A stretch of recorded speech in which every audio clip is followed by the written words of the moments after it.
Good morning, PMBA 49. I hope your week has started off well. So this is the quick videos that I promised you during orientation.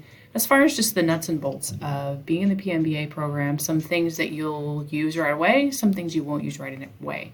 So I'll send you a few of these emails. I always think it's easier to be able to listen and watch a video than it is to sit and read 50 million emails. So in order to keep from forcing you to read all my emails, I decided to send you a video that you can pause, that you can listen to, that you can rewind and use over again as you need to. So today we're just going to talk about a few things, not a whole bunch of them, and we'll come back to these in another video. But today I want to talk about video recordings, transfer work, and add, drop, and withdraw. And so video recordings are essentially the recordings of the classrooms.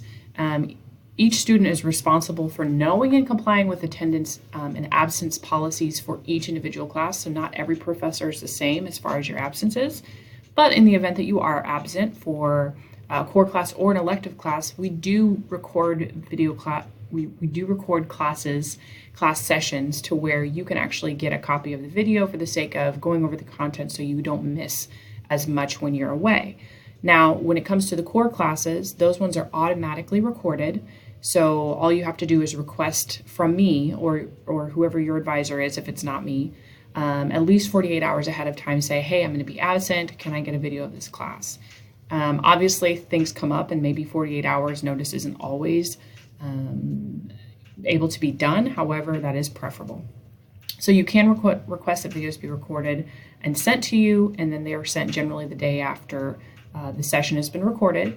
And if they're elective classes, you can still request that they be recorded. However, you have to get your professor's permission first as well. So you would need to email your professor, hey, I'm going to be gone. Can I record this class session? Forward me the approval by the professor and I'll get it recorded for you, as long as we have a sufficient amount of time. So just keep that in mind. Sometimes that's helpful with work, with family life, with those types of things. Sometimes absences are necessary, and these videos help you stay in the know of the class content. So the next thing we're going to talk about is transfer work. You can transfer in up to 9 credits from other institutions that are accredited by the AACSB, and that is across the board. Now you can also transfer in credits from WashU, but we would only take up to 6 of those. I do have what's called the approved outside classes list, which are classes that we've approved previously from WashU, through University College, through the law school, different places.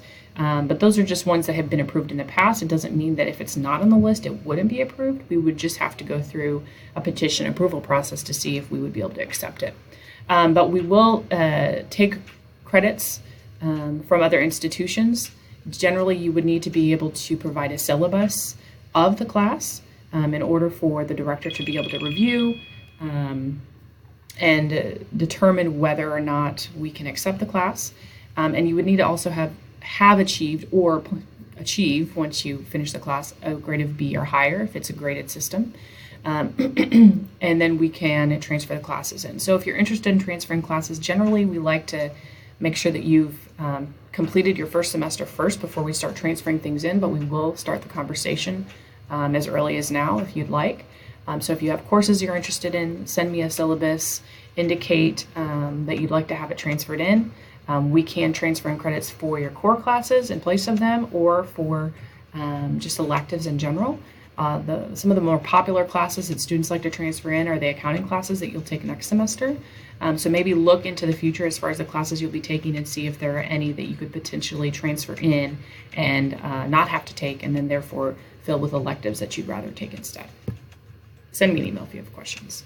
The last thing that we're going to talk about is add, drop, withdraw.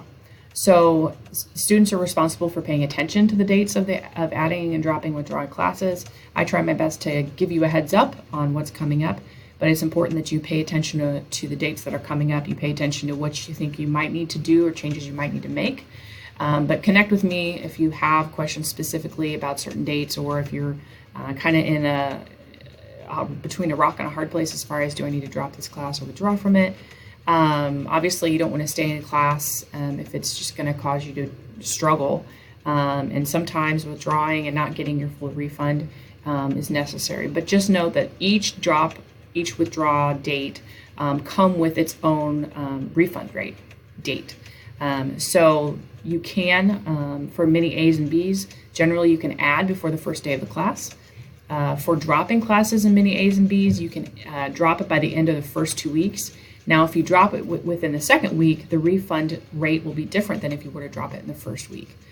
So if you need that specific information, you can contact Olin Graduate Financial Services. I also have a handout that indicates which dates are what, but just note that just because you drop within the drop date doesn't necessarily mean you're going to get your refund back at 100%. It might be 75. Within the withdrawal date, you may be 50% or 25%. So that's very important to pay attention to so that you know whether the drop or the withdrawal is worth it for you, depending on if the monetary refund is helpful enough. So just pay attention to that. Just be aware of it as you're moving forward in your semesters, that there are different add, drop, and withdraw dates that have different refund rates depending on the time frame and the type of class that it is. So that's it for today. I don't want to bog you down with much more video. I'll send another one in the next couple of days that go over some other things. If you have questions about any of these things, feel free to send me an email. Obviously, you can shoot me a text if everybody's wondering the same question, and I'll try to get you an answer. Have a great week.